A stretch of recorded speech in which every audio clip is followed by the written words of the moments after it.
Assalamualaikum warahmatullahi wabarakatuh. Halo semuanya, jumpa lagi dengan saya Chow Sing Sing, kurator dari podcast Horror Night Story. Halo, apa kabar semuanya? Gimana puasanya hari ini? Masih sehat? Kuat? Ya, alhamdulillah ya. Siang-siang gini tuh ngopi tuh enak sebenarnya. Oke, pada siang hari ini saya akan membawakan sebuah kisah mistis yang dituliskan oleh Mas Rian Ferdianto melalui karya Karsa. Jadi ini diangkat dari kisah nyata dan dituliskan di karya Karsa. Namun semua tokoh dan tempat di cerita ini itu sudah disamarkan semua. Oke, daripada kita berlama-lama, mari kita simak ceritanya. Sebuah kisah horor yang diangkat dari kejadian nyata seorang narasumber. Cerita tersebut terjadi ketika sang narasumber melangsungkan acara pernikahan dengan suami barunya. Banyak kejadian di luar nalar yang dia alami dalam hidupnya. Bahkan isi amplop dalam pernikahan mereka pun berisi daun kering. FYI, nama tokoh dan tempat kejadian dalam cerita ini telah disamarkan sesuai permintaan dari sang narasumber. Cerita bermula ketika Dewi menikah dengan seorang pria bernama Angga pada tahun 2008. Dalam pernikahan tersebut, mereka tidak dikaruniai anak sampai usia pernikahan mereka menginjak tahun keempat. Hingga kemudian mereka pun resmi berpisah. Pada tahun 2015, Dewi bertemu dengan seorang pria bernama Agus. Tak perlu waktu lama untuk menumbuhkan rasa pada pribadi mereka masing-masing. Hingga pada tahun 2016, mereka pun telah sah menjadi sepasang suami istri. Dalam setiap perjalanan kehidupan, tentu saja tidak semua hal bisa berjalan mulus seperti apa yang kita inginkan. Cerita ini terjadi ketika Dewi dan Agus melangsungkan acara pernikahan mereka. Pada saat dua insan manusia yang tengah dilanda asmara itu melangsungkan acara pernikahan, ada satu kejadian janggal yang mereka alami.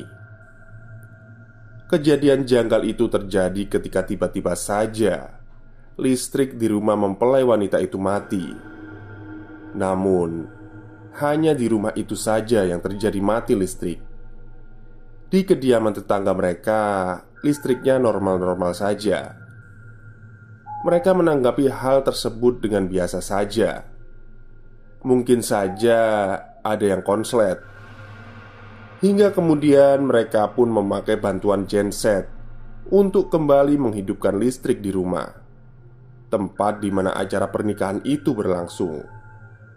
Namun, rupanya hal itu tidak berjalan dengan mulus. Genset yang mereka pakai untuk membantu menghidupkan kembali listrik tersebut justru ikut mati, tidak berfungsi. Hingga akhirnya ketika adzan zuhur berkumandang, tiba-tiba secara otomatis listrik di rumah itu kembali menyala. Itu membuat banyak pertanyaan seluruh anggota keluarga.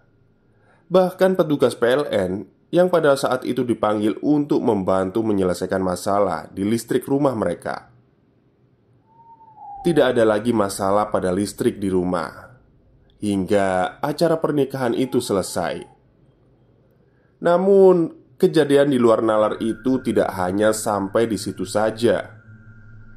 Pada pukul 11 malam, ketika sang keluarga beristirahat pasca penat melanda, ada suatu kejadian di mana terjadi suara bising dari dapur rumah.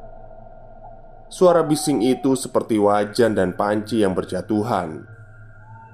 Kejadian tersebut membuat seisi rumah terkejut, karena pada saat itu seluruh anggota keluarga tengah berkumpul di ruang tengah dan tidak ada yang bergerak sama sekali menuju ke arah dapur. Dimas, kakak kandung Dewi, mengecek keadaan di ruangan dapur itu. Namun, pada saat itu tidak ada panci ataupun wajan yang berserakan di lantai. Semuanya tertata rapi di tempatnya. Lantas, suara bising apa yang barusan terdengar? Dimas pun kembali ke ruang tengah, lalu kemudian memberitahukan bahwa tidak ada apapun di dapur. "Gak ada apa-apa, normal. Wajan pun masih menggantung di atas," katanya. Semua saling menatap dengan perasaan aneh. "Terus, tadi itu apa?" ucap Ibu Rati, ibunda Dewi. Dewi terbangun, keluar dari kamarnya, dan melihat kegaduhan yang terjadi di ruang tengah. "Ada apa, Mah?" "Gak ada apa-apa. Tadi ada suara wajan jatuh. Sudah dicek sama kakak kamu."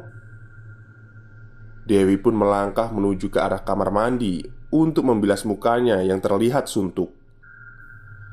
Saat ia sampai di depan pintu kamar mandi, ia terkejut dan menjerit. Semuanya berhamburan dan berlari menuju tempat di mana Dewi menjerit. "Ada apa, Dewi?" Dewi mencoba untuk mengatur nafasnya dan kemudian bercerita bahwa tadi saat hendak masuk ke kamar mandi, ia melihat ada bekas jejak kaki. Dan ia pun melihat ada kepala yang jatuh dari balik atap kamar mandi itu. Semuanya hening dan saling tatap satu sama lain. Cerita berlanjut pada keesokan harinya ketika seluruh anggota keluarga berniat untuk membuka amplop dari tamu undangan yang datang pada acara pernikahan itu. Saat kotak amplop itu dibuka, seluruh amplop nampak berjajar dan terlihat tidak ada yang aneh sama sekali. Namun, ketika amplop pertama dibuka, semua orang yang berada di situ merasa terkejut. Isi amplop yang pada waktu itu dibuka oleh Bibi Wati, adik ibunya Dewi, ternyata berisi daun kering. "Hah? Kok daun isinya?" kata Bibi. Semuanya menatap amplop yang berada dalam genggaman Bibi Wati. Saat itu Agus pun penasaran dan membuka amplop yang diterima mempelai di kursi pengantin. Isinya uang betulan. Karena rasa penasaran yang tinggi dan mereka pun mengira bahwa itu perlakuan orang yang usil, Agus pun meraih amplop yang berasal dari kotak amplop dan kemudian membukanya. Semuanya terkejut. Isinya sama seperti amplop yang pertama Bibi Wati buka, yaitu amplop berisi daun kering. Karena masih penasaran dengan apa yang terjadi, mereka kemudian secara bersamaan membuka amplop-amplop tersebut. Dan isi amplop itu semuanya sama, daun kering. Tidak ada satupun amplop yang berisi uang. Dewi menangis sejadi-jadinya. Sementara itu Agus hanya terdiam meratapi kejadian itu. Cerita tidak hanya sampai di situ. Dewi pun menuturkan bahwa setelah kejadian-kejadian janggal di acara pernikahannya dengan Agus, sampai amplop yang lainnya berisi daun kering, ternyata tidak hanya sampai di situ. Kejadian janggal berikutnya adalah ketika malam hari, ketika 7 hari pernikahan Dewi dan Agus, terdengar suara jendela diketuk berkali-kali. Namun tidak ada seorang pun di balik jendela itu. Kejadiannya terus berulang hingga malam-malam berikutnya. Dan kejadiannya pun terjadi di jam yang sama, yaitu pukul 11.45 malam. Dewi dan Agus bahkan sudah hafal. Bahkan sebentar lagi di jam tersebut pasti ada suara ketukan jendela yang terdengar. Dan ya, memang benar. Kejadian terdengar suara ketukan jendela itu, menurut pengakuan Dewi, hanya terdengar selama 5 hari. Setelahnya, tidak ada lagi suara ketukan jendela yang terdengar di kamar mereka. Pada tahun 2018, Dewi dan Agus yang belum diberi momongan itu datang kepada Ustadz untuk bertanya-tanya, seraya mencoba untuk lebih memperdalami agama. Mereka diberi sebuah wejangan, dan yang paling sulit diterima nalar adalah ketika sang Ustadz berkata, "Selesaikan dulu apa yang sudah kamu tanam di masa lalu, karena masih ada dendam yang tertinggal di sana," kata Ustadz. Dewi dan Agus saling menatap dengan perasaan yang bingung. Lalu sang Ustadz pun melanjutkan, "Akhir-akhir ini sering terjadi hal aneh kan pada kalian? Dan itu yang membuat kalian kesini kan?" katanya. Dewi mengangguk. "Coba bicarakan lagi dengan mantan kamu. Apa yang dia mau dan apa tujuan dia? Dari apa yang saya lihat, semua yang kalian alami ini berasal dari dia," sambung sang Ustadz. Saat sang Ustadz melantunkan ayat suci Al-Quran, tiba-tiba si Dewi mengalami muntah darah. Gak apa-apa, kamu tenang aja. Istri kamu gak kenapa-kenapa kok," ucap sang Ustadz kepada Agus, yang saat itu merasa panik. Setelahnya mereka pun dipersilahkan untuk pulang. Mereka masih ingat apa yang Ustadz katakan, agar mereka lebih mendekatkan diri lagi kepada Sang Pencipta. Namun lagi-lagi, tidak semua hal yang kita harapkan selalu berjalan mulus. Pada tahun 2020 kemarin, setelah konflik yang berkepanjangan, hingga Agus yang diduga selingkuh karena Dewi tidak bisa memberikan momongan, akhirnya mereka pun berpisah. Dewi pun menuturkan bahwa kejadian-kejadian janggal itu masih sering ia alami, seperti melihat ada orang yang persis seperti ibunya tengah sholat, namun pada saat itu ibunya tengah masak. Adapun kejadian di mana ia melihat ada anak kecil berlarian mengacak-ngacak seluruh isi kulkas. Namun anehnya, setelah Dewi dan Agus berpisah, kejadian-kejadian janggal itu tidak lagi dirasakan oleh Dewi dan keluarganya.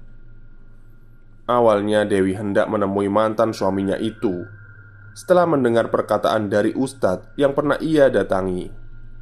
Namun ia rasa sepertinya kejadian yang ia alami sudah cukup untuk menjawab tentang maksud atau tujuan dari mantan suaminya itu. Selesai. Oke, itulah cerita singkat dari Karya Karsa ya. Dari hasil wawancara Mas Rian Ferdianto. Jadi mungkin sepertinya si mantan suami ini masih menyimpan dendam gitu ya. Jadi saat istrinya menikah itu digangguin gitu. Oke, mungkin itu saja cerita pada siang hari ini. Kurang lebihnya saya mohon maaf. Wassalamualaikum warahmatullahi wabarakatuh.